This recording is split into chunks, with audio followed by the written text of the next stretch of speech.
Monaco GP. Lewis Hamilton bemoans bumpiest rollercoaster in Mercedes as Charles Leclerc takes control. Lewis Hamilton was frustrated by crazy bouncing in Mercedes during Friday practice. Charles Leclerc says he will need to take risks despite a dominant Stardo weekend. Watch P3 live on Sky Sports F1 at 12 p.m. on Saturday, with qualifying to follow from 2 p.m.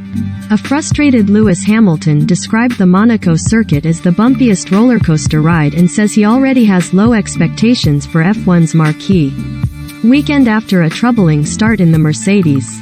While Mercedes came into the Monaco GP weekend with newfound 2022 momentum after an improved showing in Spain, Hamilton finished well down in 12th at the end of Friday and suffered all day with bouncing. Sponsored link. Lum Kar Pelin Halanka Raka Fang, Raka Ni Bangkok. Pelin Halanka, Kania Kosna, recommended by. The bouncing was not the same as the porpoising Mercedes have struggled with all season long, but more to do with the Monaco track itself. The end result, however, was just as agonizing as both Hamilton and George Russell, who finished 6th in P2, lacked pace and balance. Leclerc on top, Hamilton only 12th after Big Ricciardo crash. Hamilton brushes off jewelry row as FIA extends exemption. Monaco GP. When to watch live on Sky Sports. It's the bumpiest the track has ever been, said Hamilton, well over a second off pace-setter Charles Leclerc. And it's probably the bumpiest track I've ever driven. It's like eyeballs coming out of the sockets. It's the bumpiest rollercoaster ride ever. Hamilton stressed that his bouncing was a lot different to what he had experienced all season and said it was all but impossible to extract pace from a Mercedes that had encountered the issues more than most. Putting a lap together is difficult, Hamilton explained. I think we made some improvements going into that session, and when you actually try to put a lap together, the grip doesn't feel terrible. But we've got some work to do overnight. As anticipated, didn't think we'd be as quick as the Ferraris and the Red Bulls. Our battle is to try and stay away from the McLarens. Leclerc enjoyed a superb start to his home weekend with a practice double, with Ferrari extending their advantage over Red Bull in the second session. Lando Norris, meanwhile, was best of the rest in 5th in the McLaren. Hamilton criticized the Monaco circuit as well as how the new for 2022 cars navigate it, stating, I remember my first years here, a light nimble car going round and it was so much better.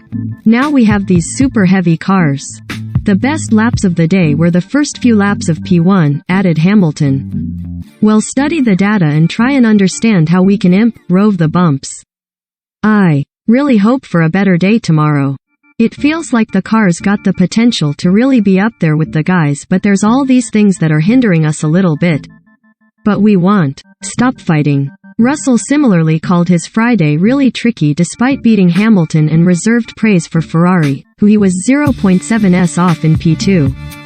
I think we're seeing Ferrari flourish again, he said. We've seen how good they've been over curbs. We saw in Imola when they were just smashing over them with relative ease, and it's obviously playing into their hands at the moment. We've got a lot of work to do overnight. I am not too sure we can really close that gap. We're not where we want to be. It's P6, we've got a McLaren in front of us. We want to be best of the rest. I think that's going to be a fair result this weekend, in the sense of behind Ferrari and Red Bull, but we need to make sure that we don't have cheeky little Lando popping it in there too. Leclerc. We will have to take risks in qualifying.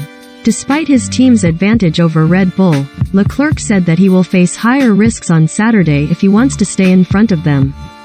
The Monegasque edged Sergio Perez Red Bull in the first session, but only his teammate Carlos Sainz could get near him in P2, with Perez almost 0.4s second back, and World Championship leader Verstappen slightly further adrift. Despite his impressive performance, Leclerc is adamant that more performance will be required on Saturday, and he believes that the drivers, rather than the cars, will be responsible for extracting it. It was not great in FP1, a bit better in FP2, Leclerc said. But I really think that we need to do another step forward for tomorrow because everyone has got quite a bit of margin on a Friday, and also us drivers, so it's a bit the unknown for now. The initial feeling is good, So hopefully we can do the step that we want to do from today to tomorrow and have a great weekend from that. Leclerc is attempting to describe what has come to be known as his Monaco curse, with the 24-year-old having failed to finish in all 3 of his home GPs in F1. Last year he claimed pole, but a crash into the barriers at the end of Q3 saw him sustain damage to the car that would prevent him from starting the race. Asked where improvement can be found on Saturday, Leclerc said, "Overall mostly driving. I took it step by step, for now it's all going well, but once you put the last step in, that's where the risks are becoming higher, and this we willingly do in qualifying tomorrow." In contrast, Verstappen was more pleased with the way his car performed in the first session and accepts that improvement will be required if he's to add to a streak of 3 successive victories that have seen him leapfrog Leclerc in the title race. "I think overall we've been trying a few things around the aero unit to see how the car was behaving," Verstappen said. "I think I was a little happier in FP1 than FP2. If you have a little bit of a better balance, you can attack a little bit more, and then of course your lap time comes out a bit better. Clearly compared to Ferrari we have to find a little bit more. Now it's just all about trying to fine-tune my balance as well." While Verstappen kept his poker face, Perez admitted Red Bull had been taken aback by Ferrari's advantage in P2. "We were surprised," the Mexican said. "We were expecting a bit of a gap, but not such a gap. So, there is plenty of work to do."